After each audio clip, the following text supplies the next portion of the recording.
This may look like a football stadium to you, but to one former NFL head coach, it's more like a plantation. Brian Flores went there in a scathing lawsuit, and you won't believe what he says a team owner offered him $100,000 to do on any given Sunday. Also tonight, tired of working for the man? You're not alone. Millions are throwing in the towel, but many are leaving money behind. Money they didn't even know was there. Tonight, where to find it, how to keep it. And later, it's killed hundreds of people around the world, and you have it with you right now. Tonight on Banfield, the one simple thing that you should probably stop doing with your smartphone.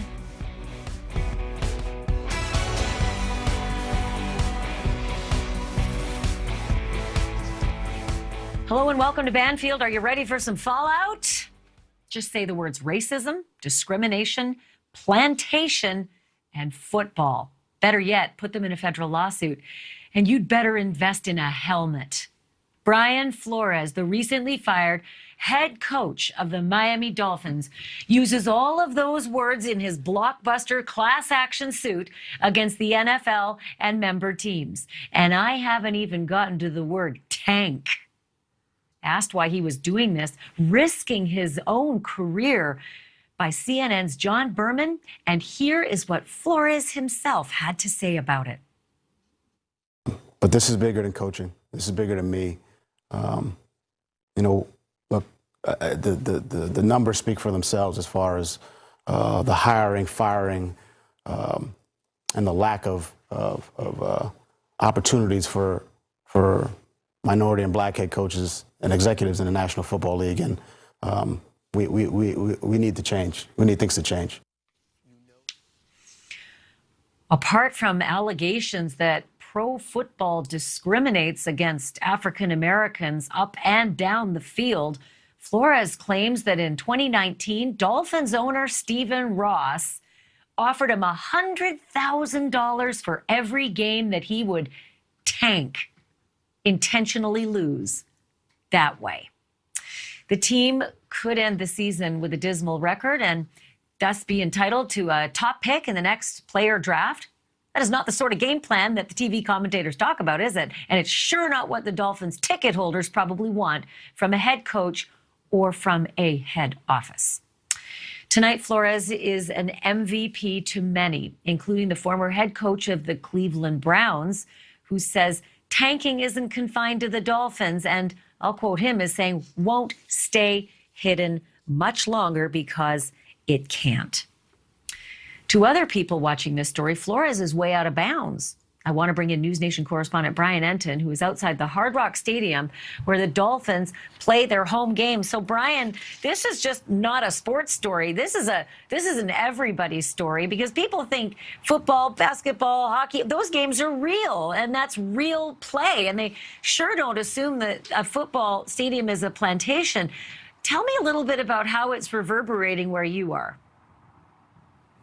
Well, Ashleigh, I'm not even sure explosive is a big enough word when it comes to this lawsuit and what it means to the NFL and what it means to the Miami Dolphins who play in the stadium behind me. Obviously, it's a PR nightmare for the NFL. But beyond that, Miami Dolphins owner Stephen Ross, if they are able to prove all of that, and that's a big if, they've still got to prove all these allegations, they've got to corroborate it all, but if they are able to, it's possible that he could be forced to sell the team, and it's even possible that he could face criminal charges. A bribery charge is possible here. Again, first they would have to corroborate everything.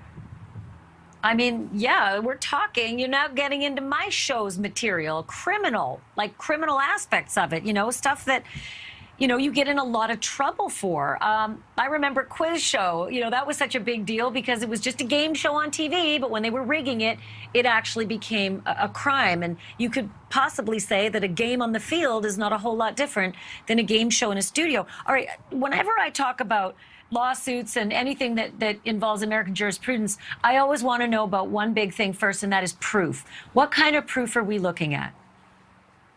Okay, so these are allegations, obviously, at this point, and again, they need to be corroborated. In terms of the racial discrimination in the lawsuit, Brian Flores did highlight and put a picture of every single head coach in the NFL, and right now there is only one black head coach. But this was also so interesting, Ashleigh. There are these text messages within the lawsuit. Brian Flores was set to interview as head coach with the Giants, and days before the interview, he gets a text from Bill Belichick congratulating him for getting the coaching job. And he says, wait a minute, I haven't even had the interview yet. Well, it turns out those text messages went out to the wrong person. Brian Flores says he was humiliated. This all goes back to something known as the Rooney Rule. Basically, the teams have to interview diverse candidates. So he says the whole interview process was a sham. That's all also part of the lawsuit. Well, I mean, listen, it's one thing for one guy to come out and say these things, but there are, dozens of other teams out there, right? So what kind of support is he getting out there, especially from people who have a platform? Well, in terms of NFL players, Twitter was lighting up today with support for him, thanking him for coming forward, hoping this will do something to change the league. But there was something else explosive today that happened, and that has to do with Hugh Jackson. He is the former Cleveland Browns head coach.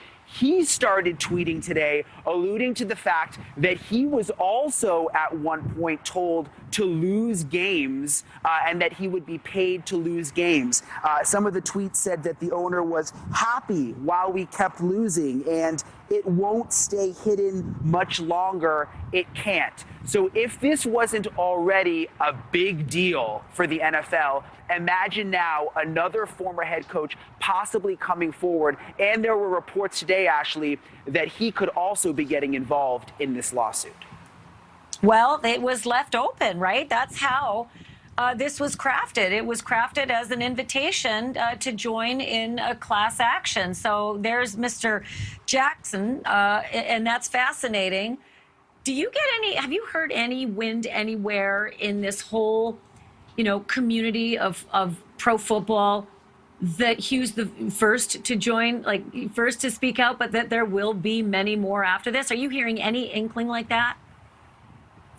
We're not really sure, but I mean, in terms of, Hugh Jackson today, that happened. Will more people come forward? It is certainly possible. I think Brian Flores' story resonated with a lot of people. So it's going to be interesting to see how this plays out. You can only imagine what's going on behind the scenes with the NFL right now.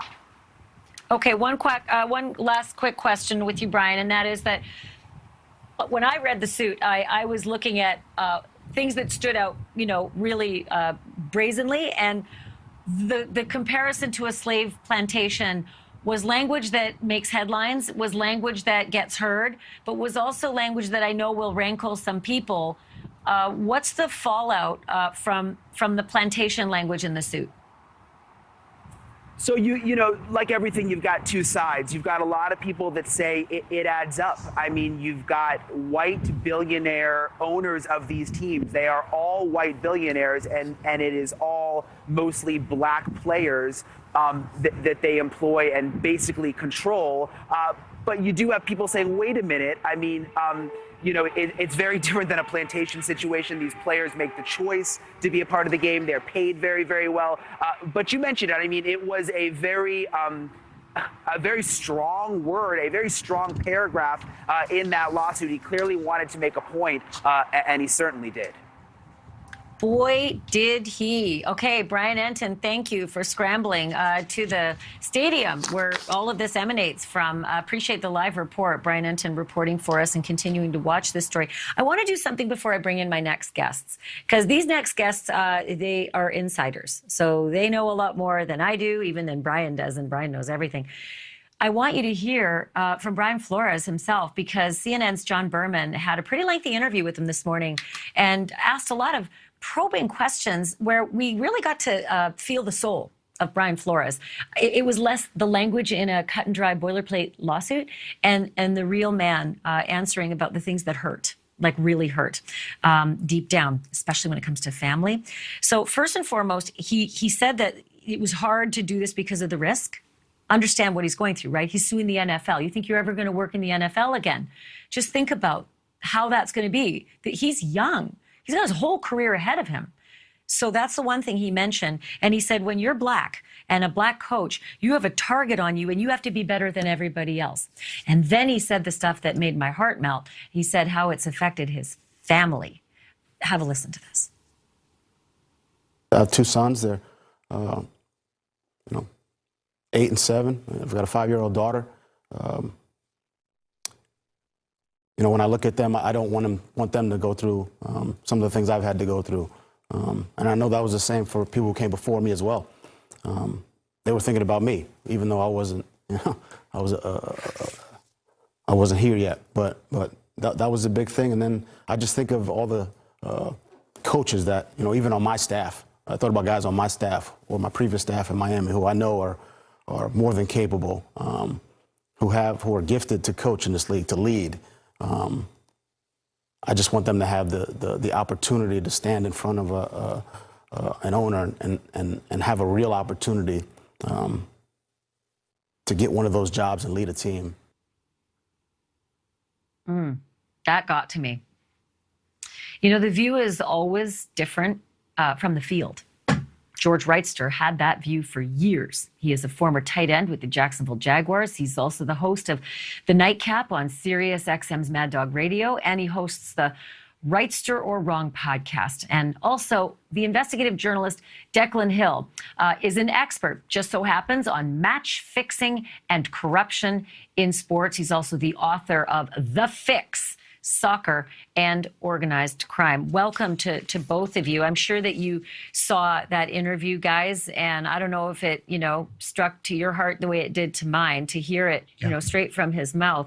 But George, let me just ask you, these are very serious allegations. That's, obvious. But what do you know about Brian Flores? Because as I understand it, you've got a lot of friends who work closely with him. Yeah, I actually know a couple people on Brian's last staff in Miami and a couple of players as well who played for him. And all of them are willing to run through a wall for this man. And the fact that he was portrayed as a guy who was difficult, hard to work with. And then I thought about it. I was like, yeah, he was difficult and hard to work with because he wouldn't tank games for you. And then he wouldn't go and tamper with Tom Brady in the offseason, which was against the rules. So in that way, yeah, he was difficult.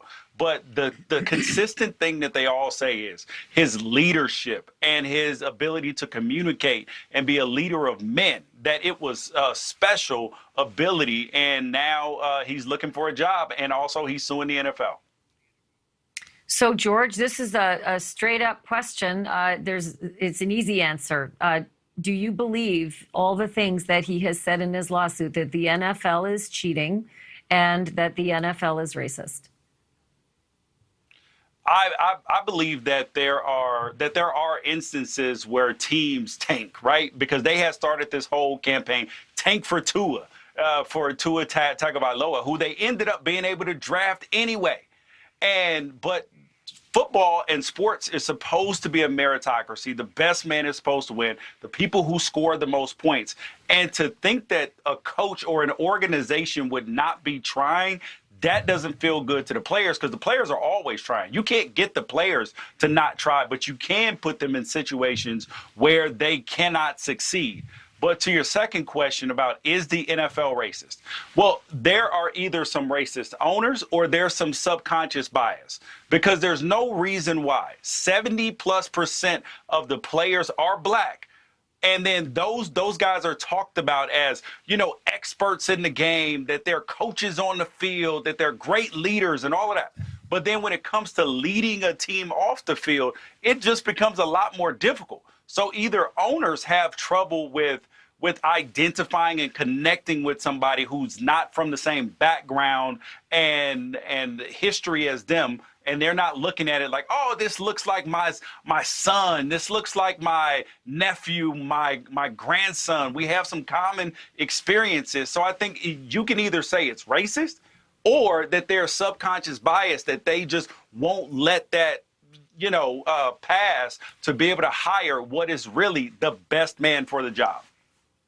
And just so I have absolute clarity on the first question, too, do you believe that this allegation of tanking, throwing games, goes beyond the Dolphins? Yes, at times. I mean, if you look at the Philadelphia 76ers, everybody knew that they were tanking. They called it trust the process. So yes, there are teams that set up their rosters. Like they don't go out and say, hey guys, let's go lose the game today. No, what they do is they set up the roster that way you're going to lose games because it's a talent game. Yes, coaching matters. Yes, scheme matters, and that can help you out a little bit. But if you put a team at a disadvantage talent-wise, then they're going to lose more games than they're going to win. So that's how they do it more than so just say, hey guys, go out and lose games, because the players won't do that because their livelihood is dependent upon playing well.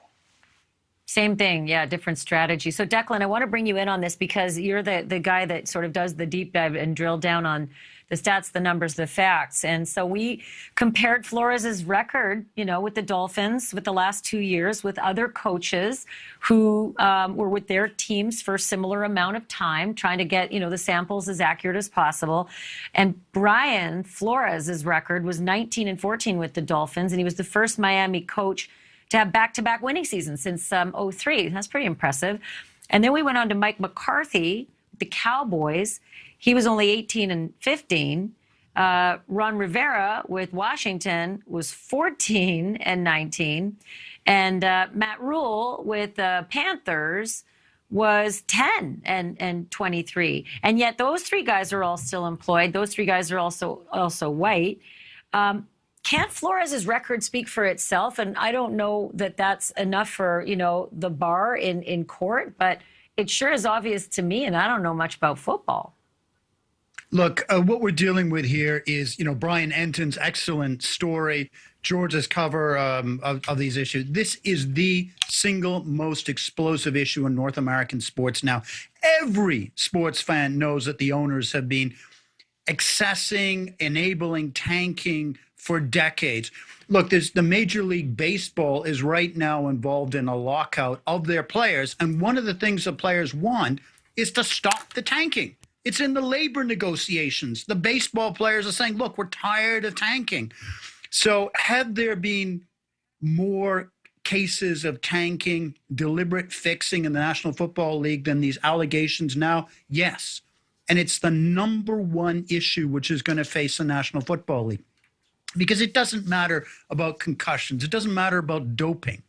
But if the fans start watching the National Football League and saying, you know what, I just don't believe it.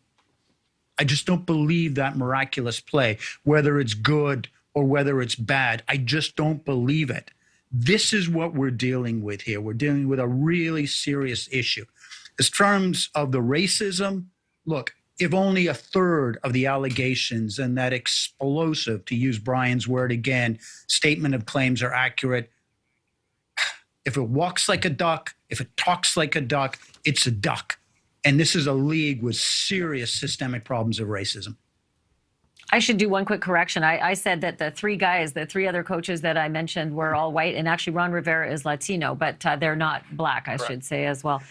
Hey, George, something that Declan just said it really resonated with me because it brought me back to the old quiz show, that the trust, right? If the fans start distrusting this process, this game, well, that's the ball of wax, right? Because this is, in its essence, a contest every day. So I wanted to ask you about the credibility factor, because some of the folks who aren't in the camp with Brian Flores are saying, oh, sure, you say this right after you get fired. Is there any problem with the proximity to making the complaint with the firing in terms of just the credibility and how it will be digested? See, I didn't take it like that because he's still up for a number of jobs right now. So, and there's a lot of people who would have bowed out or said, yeah, nah, this isn't the time for me to try to pull a lawsuit or to bring these issues out into the light because I still have a chance to be a head coach. Let me take care of me. But the fact that Brian Flores was willing to put his career on the line shows what type of man that he is. But I wanted to make one thing clear, is that there's a lot of people who have been in my mentions on Twitter or anything and said, oh, well, do you guys want affirmative action and you want a quota? No, there should not be a quota on the number of black head coaches that there are. But they should get fair opportunities. They should be able to go in there and not need a Rooney Rule to get an interview. So there's something systemically wrong with it if you even need a Rooney Rule to get guys interviewed. And that, yes, there are plenty of white qualified head coaches that should be given opportunities. So that's not the issue. The issue is just that black head coaches have not been given the opportunity. And then it seems like the onus is on them to fix it, because people say, oh, how are you guys going to fix it? How do you fix it? I don't know, because I didn't create the problem. Like, let's talk to the people who created the problem and get them to fix it. I love that you have this attitude, like, don't ask me, it's your problem, but gosh, if you look at it, 2022, hello, here we are, 32 teams, one African-American head coach named Mike Tomlin of the Steelers. And I hear you, it's frustrating that you have to codify the process just to try to stimulate, the movement of getting more diversity into the leadership on the field. Guys, you're great. Thank you so much for this. I really appreciate it. George Reitster and Declan Hill joining me on this extraordinarily important story. Again, I don't even know football, and you have me at hello on this one. Thank you, guys. All right, thanks. All right, thank you. Okay, still ahead. A couple of things that very different. Medical experts are calling this a new public health problem. And it ain't COVID, but it is killing hundreds of people. Death by cell phone. What is it almost all of us are doing with our cell phones, sometimes several times a day, that can lead to instant death? Do not miss this story. But when we come back, there is no denying it. We almost all have had the same fantasy, just barge right into the boss's office, yelling, take this job and shove it. This is kind of how I envision it one day maybe happening for me. I want all of you to get up out of your chairs. I want you to get up right now and go to the window, open it, and stick your head out and yell, I'm as mad as hell, and I'm not going to take this anymore. Yes, Howard Beale, satisfying. Oh, you bet. Strategic? Not on your life. How to quit your job for real while keeping cash that most people do not even know is sitting right there and it's theirs. I'm going to tell you about it next.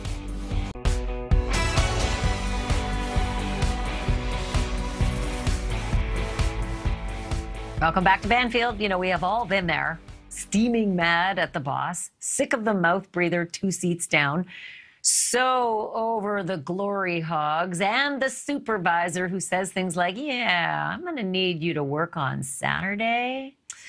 If you're just about ready to chuck it all and quit, like the 4.5 million Americans who did that in November, wait. I have something to say, and you'll thank me for it later. There are certain ways to do it that could pay you thousands and also get you a paid vacation while you're at it. Now you're listening. Kristen Myers knows the secrets, and she's the editor-in-chief of The Balance, and she is with me live. And you're smiling because it's good stuff. I mean, this information could save a lot of people. First of all, 47.4 million American workers quit voluntarily in 2021. Wow. How many of them do you think did it wrong? Yeah, so I think there's 2 ways, Ashleigh, to really quit your job in the wrong way. The first is to quit without having a second job lined up at all. So that's the person that's steaming angry, goes in, yells at their boss, walks out, and then the next day goes, oh, wait, what did I do that for? I have no job lined up. And then the second way, and this is actually probably, I know I've done this before, but probably many people out there that do have that second job lined up, they quit and they left so much money on the table with their previous employer in terms of vacation days or stock options. Okay, these are the secrets I want to drill down on. I'm going to go rapid fire with you. Let's start, though, with the vacation and the paid time off. What should a worker be looking at specifically if they're thinking of handing in their resignation? Absolutely. So before you quit, you're going to want to tally up all of that paid time off that you still have coming to you. So some of those vacation days, they might be paid out to you when you leave. And you at least want to make sure that the job, when they pay you out, pays you out correctly. So you're going to want to start tallying those numbers up. Are you owed 5 days, 10 days, 20 days, perhaps? You want to make sure you know exactly how many days you should be paid out. But some people get paid time off that isn't paid out when they leave. And in that case, you're going to want to take that time before you go. If you have personal days that are essentially use it or lose it, they're not going to pay you once you go. Now is the time to start taking some of those days off, perhaps to look for a second job, get your nails done, whatever it is that you want to do. Yeah, it's like you quit, but you're actually getting paid for those days, which is kind of nice, smart. And then there's the healthcare, FSAs, those health savings accounts. I think a lot of people find them really complicated, but what's the most important thing to know before you quit? Those funds essentially are use it or lose it. So if you don't use it, it is completely gone. Now, the one thing I do want to make clear here is that at the beginning of the year, you essentially decide how much money is going to go into those flexible spending accounts, those FSAs. And let's say you've decided, I'm going to put in $2,000 this year, and you quit halfway through the year and you've only contributed $1,000 to that account. Well, you are entitled to all $2,000, and your employer is going to have to foot the bill for the other $1,000. So now is the time, if you're going to quit, stock up on glasses or pick up medications that you might need, spend down the money that's in that account.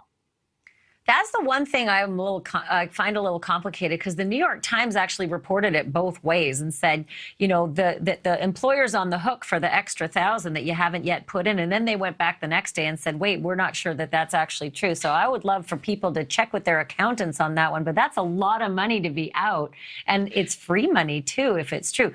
And you're right. I mean, you should go and get all your health care done, too, right? Because once you lose that insurance, yikes, you might not have that other job. Okay, retirement funds, something really important to look at, like start looking at the calendar and the fine print on your 401k stuff, right? Absolutely. So normally when people start a job, right, we say, put in at least as much money as your company is going to match, because that's free money that your company is going to give you to help boost those retirement savings. Well, they usually have a vesting period, meaning the amount of time that you need to work at that company for them to let you essentially keep some of those free funds. For most folks, it's going to be around 4 years is that vesting schedule. So you're going to want to consider when you quit, where you are in that vesting cycle. If you are 3.5 years into your company, maybe it's better to wait that extra 6 months and take some of that money with you when you leave. If you're, of course, in your first year or your second year and you already want to go, I'm not saying you got to stick it out for the next 2 years, but don't be so close to those 4 years and be so desperate to leave that you're going to leave thousands of dollars on the table that you could take with you in that 401k.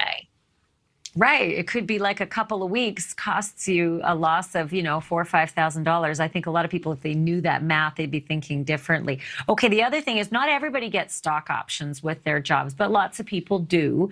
And there's also fine print. They're not all the same. They're not all the same kind of guidelines. You really need to know what your stock options are, or you could be left with bupkis, right? Absolutely. So your stock options are going to be pretty individual to every individual company. So you're really going to want to check through the rules if you are lucky enough to get some of those stock options. I will say that generally speaking, you have about 3 months, 90 days after you leaving to exercise some of those options, whether it's selling, buying more at this discounted rate. You're going to want to make sure that you check. Yeah, I'll tell you what, the big piece of advice I always say too, and this has nothing to do with money necessarily, but it's leave on good terms, because the people in your office could end up being your boss down the road, or you may need a recommendation. So don't go like all Howard Beale on everybody screaming and yelling. It never pays off. Kristen Myers, thanks so much. Nice to have you. Of course. All right, still to come, selfies. They're just such a great way to remember that moment in time that you're there, and then you can share your life with your friends. Really harmless fun until they're not. One person taking a selfie dies almost every 2 weeks. What they are doing wrong after the break, and it's not what you might think. Thank you for watching. Click the red subscribe button below so you can get more of NewsNation's fact-driven, unbiased coverage.